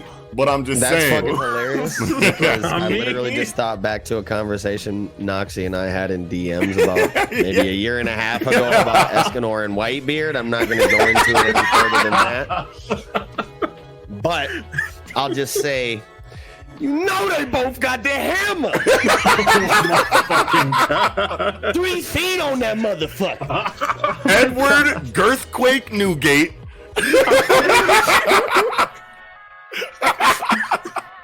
Anyway, That motherfucker Nick put like the a hat cantaloupe down. around. Nick put the hat down. He's like, this is too much. Okay, anyway. Okay, obviously we're getting towards the end of the conversation here because we're all Balls 6 like beers planets. deep. Anyway. So what are we gonna see from the Lion Sin of Girth right here? Like, what do we got? Like, Long body Escanor got the okay. Look, bro. Okay, so honestly, Divine Dick Rita. Oh my god. Divine Lord. Dick Ritter. Okay, and that is crazy because we've gotten like a couple different translations for that. I remember it being introduced in the scans that I was reading for 7 Deadly Sins as Ritter. No, it was Ritter when I first saw it, but then is that a hard R? Or yeah, it was a hard R for the Ritter. Okay, But then it was Ritta. It changed to Ritta later. Holy shit, we're starting. We're really starting to degenerate now. Okay, so, but no, not really. This is fun. But so like as far as like speed feats go, Hiei got it. I feel like Hiei has him in speed, but at the same time, like, what does his speed mean at noon? Because Not a like damn because thing. if his stats are like infinity at noon everywhere, then why wouldn't it be for speed? You know what I mean? And I don't think it has to be for speed. I just feel like you have like Escanor just has so much. It's very close to invincibility. Like the durability is so high, the strength is so high, just like destructive power of the sun's burning, like pain packer type shit. Like in the entire series, you don't actually see Escanor being very fast. Yeah, that's right. That's what I'm saying. There's no speed. He doesn't need to be fast. Right. And if anything, it's contrary to his personality. He shouldn't need to try and be fast. He should just be like, come at me, bro. I'm the strongest. Exactly. He walks straight the fuck up to you and just says, "What's up, bitch?" And what you gonna do? I would say emphasis on walk. Do about it? Emphasis on walk, because he's gonna just like stroll up to you. Yep. You know what I mean? Like, even against Esterosa, he took his sweet ass time. Right. Yes. I don't think we should sleep on his like speed, or at least the speed of his actions, because I do want to point out the Golland moment. Oh man, where he's like yeah, and just smashes his ass in a millisecond. Like Melisilla was like, holy shit, what the fuck just happened? Yeah. Dude, she had one of the best true, reaction faces that I've ever seen to something like that inside of that arc, bro. She said Yep. But so, I mean, okay, so y'all who have seen more of Yu Yu Hakusho than I have, like, how does Hiei even approach this? You know what I mean? Well, Hiei can be arrogant, but he's not entirely arrogant to the point where he's like Byakuya in the fact that he's arrogant when he goes into combat, but he's not gonna. As soon as he sees a reason to not be arrogant anymore, his arrogance is not going to stop him from thinking critically.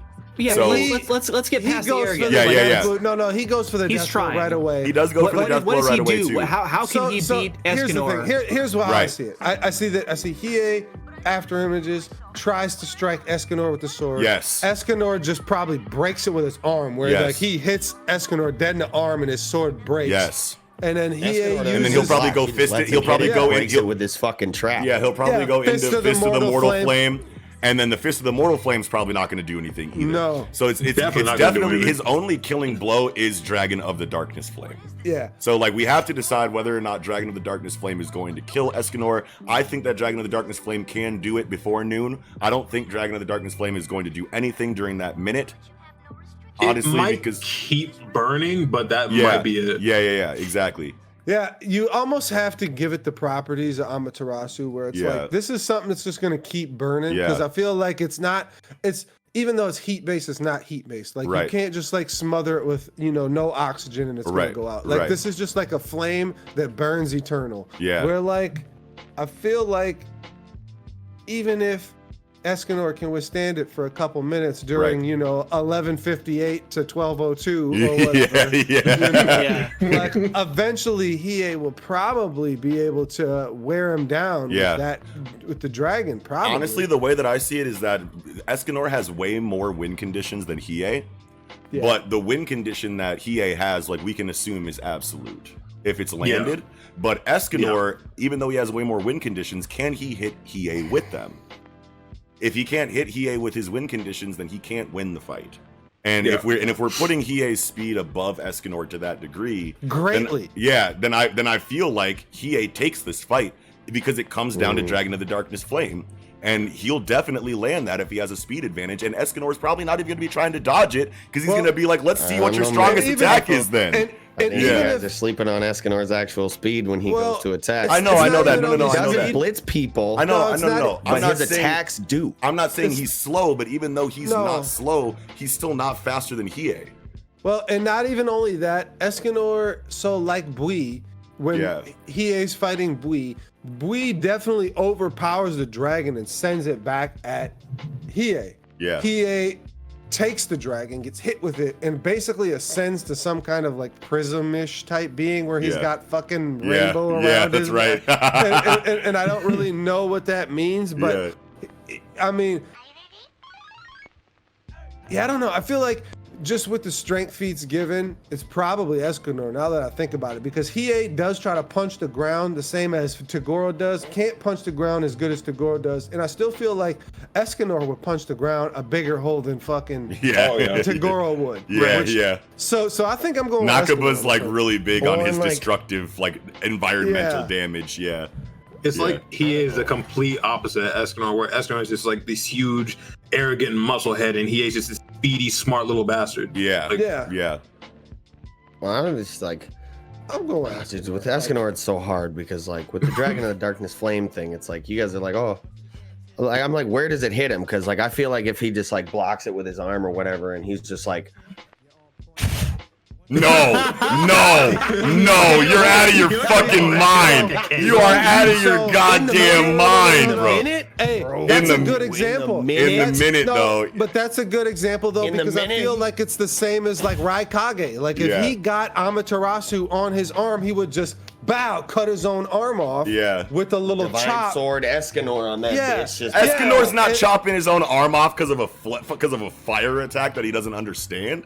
If it doesn't stop burning, if it doesn't stop burning and it's just going to keep spreading to his body, he's going to realize that he needs to cut it off. No, he won't. No. Fuck that. He's going to get. I feel like his first thought would just be like, I'm gonna get Merlin to fix this. Yeah, exactly. Yeah, like he's not. It's gonna before he has the idea. Yeah, but Merlin's gonna ghost him and let his ass burn because Merlin stays ghosting fucking Escanor. Look, bro, like okay, so like if the Dragon of the Darkness Flame is applied to Escanor, he's obviously not gonna bat an eye at it at all for the first however long. He's gonna be like, fire? I have a son, buddy.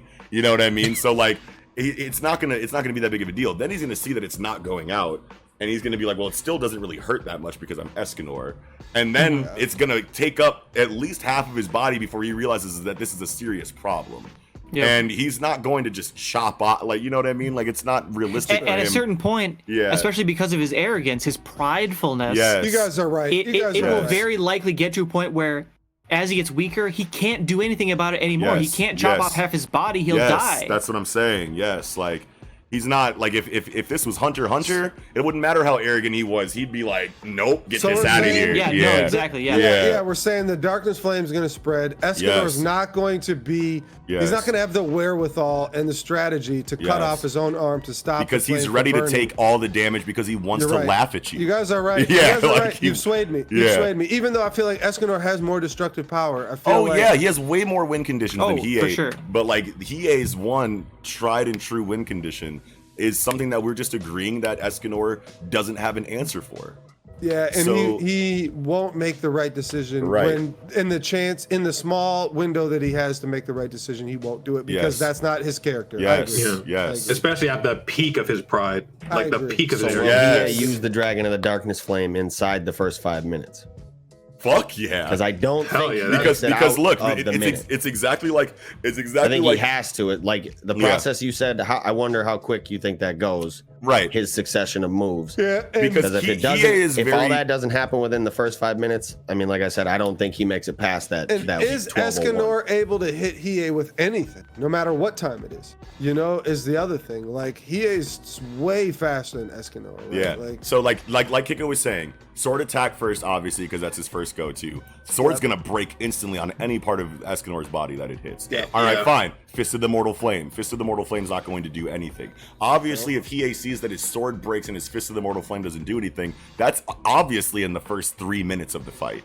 Yeah. So like it's Dragon of the Darkness Flame. If not sooner, it's Dragon of the Darkness Flame, right? Like Hiei's gonna be like, the only way I can deal. He's gonna know right away. The only way I can deal with this dude is Dragon of the Darkness Flame.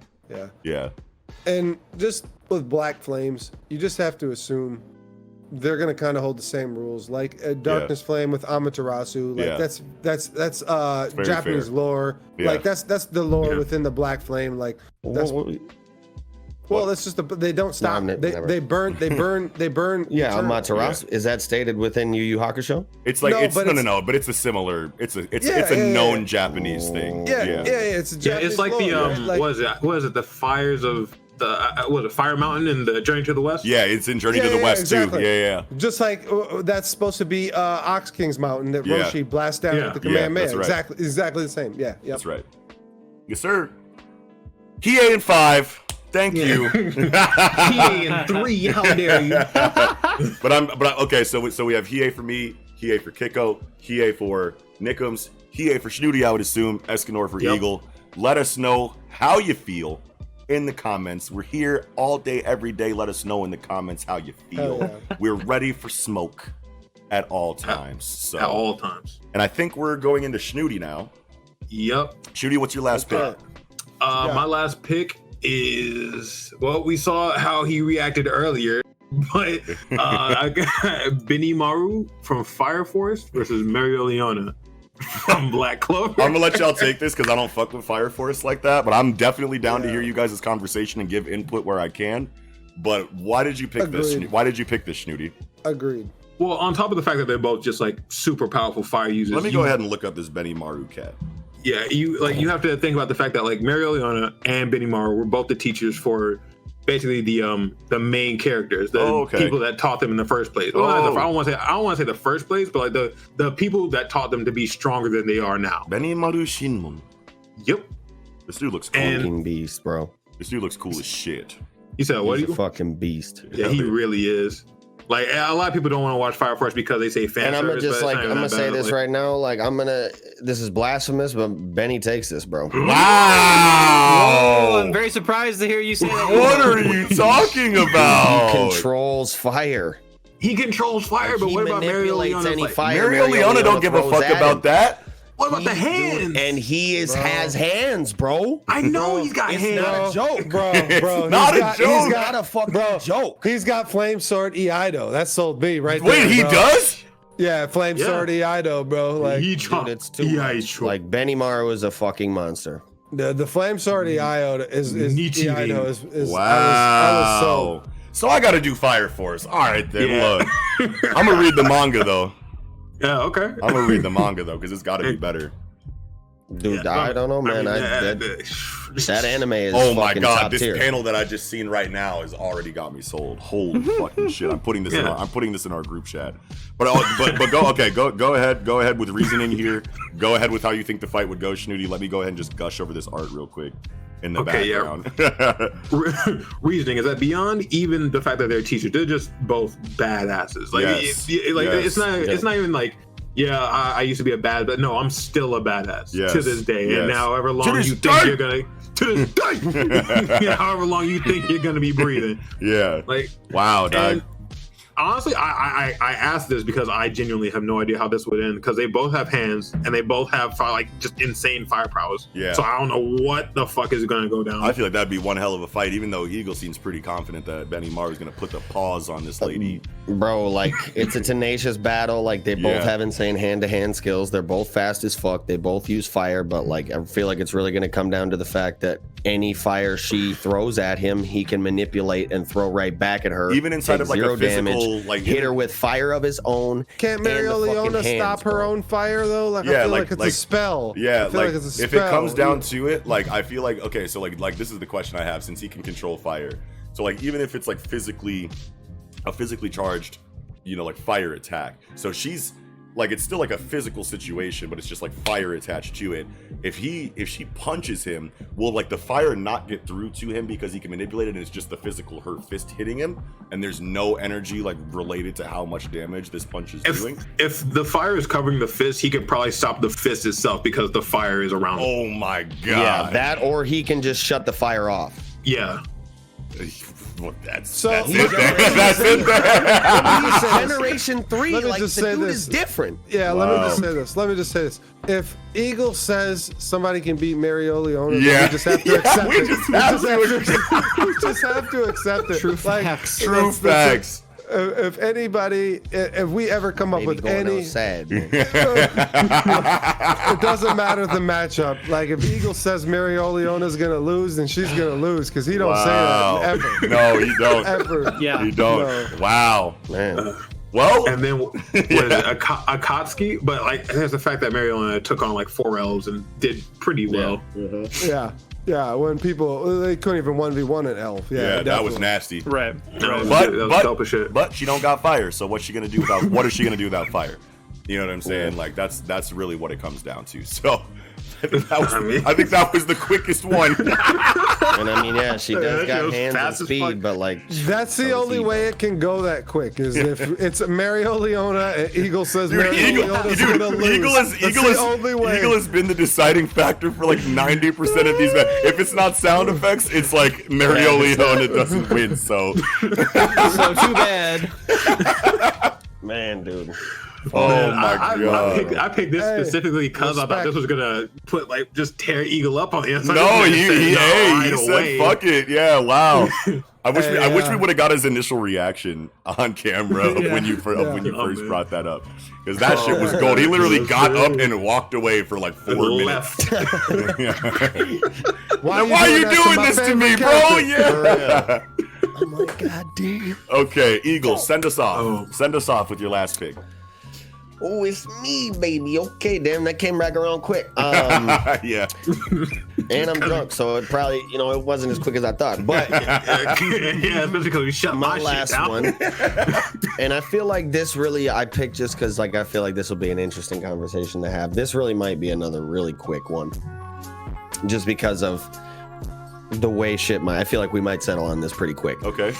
And I'm gonna say Kirishima Retorieto versus Sanosuke Sagara. The fighter for hire? The fighter for hire. Zanza. From Zanza, fighter for hire.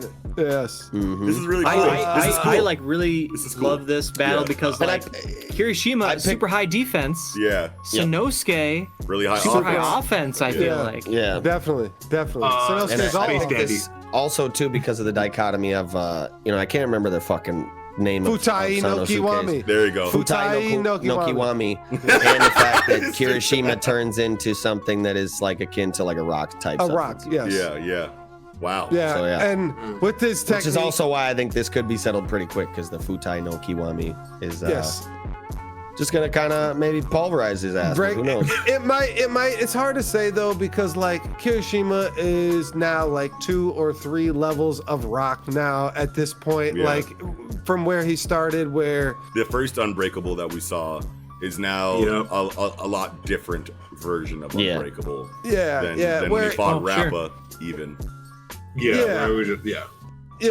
I feel like you got to say that he has progressed since Rappa. Even though Rappa, before even Rappa, where he's fighting the dude with the teeth? Or no, not the teeth. It's not teeth. It's just it's like his nails. It's just fucking knives coming out of his skin in every fucking direction. What mutant is that? That Moonfish is the teeth.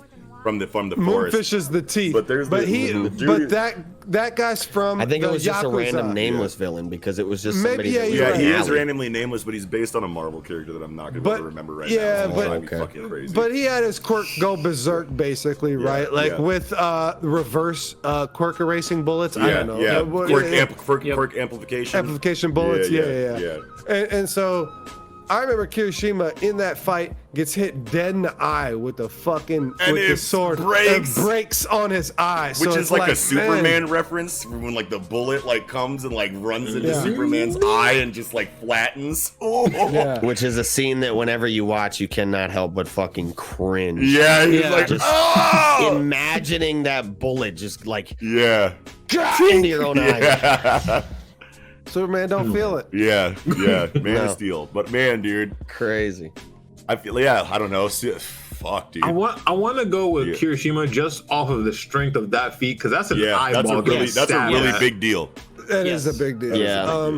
Sanosuke's gonna blitz him and just Futai no Kiwami spam his ass and maybe just blow that fucking rock shell to pieces. It's hard to say. And like how is separate from his body? How is Kirishima's like? Offense? How's Kirishima's offense and how's his reaction speed? Because I feel like Kirishima, but I feel like Kirishima has more win conditions because like Sanosuke's body isn't like there's no specific. I mean, obviously, Rurouni Kenshin is a superhuman story because they're doing things that humans can't fucking do. Not like wildly superhuman. But Kirishima is a super powered individual, tried and true. So I feel like he can kill Sanosuke very easily.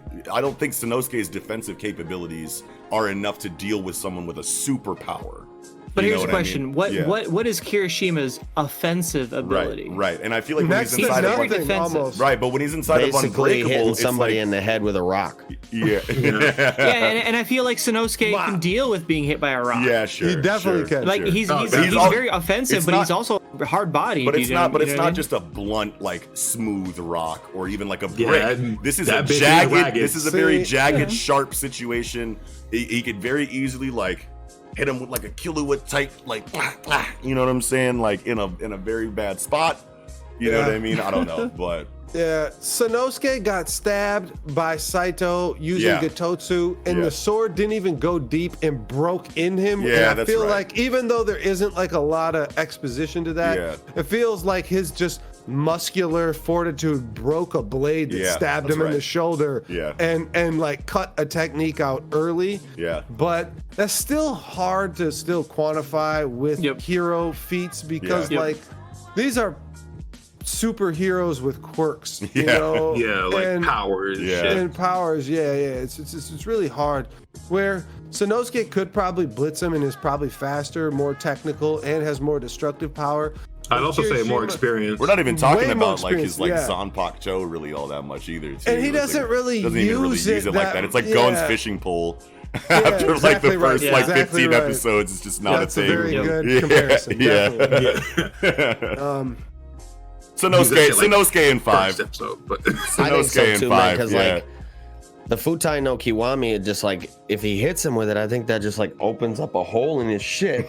Probably. And now his shit is just fucking spilling out. Well, and Sanosuke punched down trees trying to practice the Futai no Kiwami before he even perfected it. He's punching down trees.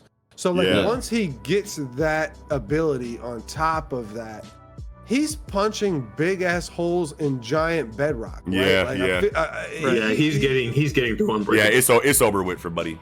Yeah, I feel like you're right. And Kirishima is just too young. Give him a couple years. Give Kirishima a couple years. He'll work Sanosuke. But like right now, I wish I could say he ain't got it yet. Yeah. I wish I could say that Kirishima might have the mental fortitude to like deduce what Sanosuke is doing and maybe like go into a rhythm where when Sanosuke comes in to hit him, he like unhardens the area that's about to be hit, because we've seen people get hit with the Futai no Kiwami in their actual body and it doesn't like it basically disperses through their innards and but it doesn't like open up a hole in them. It's an internal attack at that point. It's worse. It's an internal attack worse, if you don't. But he can at least he cannot get like a fucking hole opened up in him because it's expecting a rock.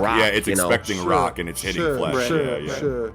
Well, and Kirishima obviously can't do that technique, but you can counter that technique by punching the opposite side with the same ability, and it's like a sound wave, like a hockey clash or whatever. Yeah, sure. But Kirishima can't do that, right? Kirishima definitely can't do that shit. Yeah. So I'm still gonna go with Sanosuke. I gotta go Sanosuke. He's too seasoned. He's been around. Hey, he got his face punched in by Saito too a couple of times. You know, Saito's just like the fucking qualifier for like all of his and it was shit. funny. Saito's a G, bro. Wolf of Mibu. Wolf of Mibu.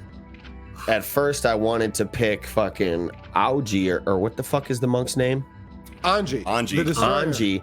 But I'm like, man, Anji is really washing the fuck out of Kirishima. Like, he's got so many more versatile ways to use Futai. He can flick and use it. He can use it on the elbow, on a headbutt, on anything. He can fucking stab the ground and blast your ass from 10 feet away. Dead ass. Anji's too strong, definitely. I mean, like, props to Sanosuke for even being able to stand up to a superhuman. You know what I mean? That's gonna throw Kirishima for a loop too. You're like, what's this man's quirk? Straight hands. That's it. Right. yeah.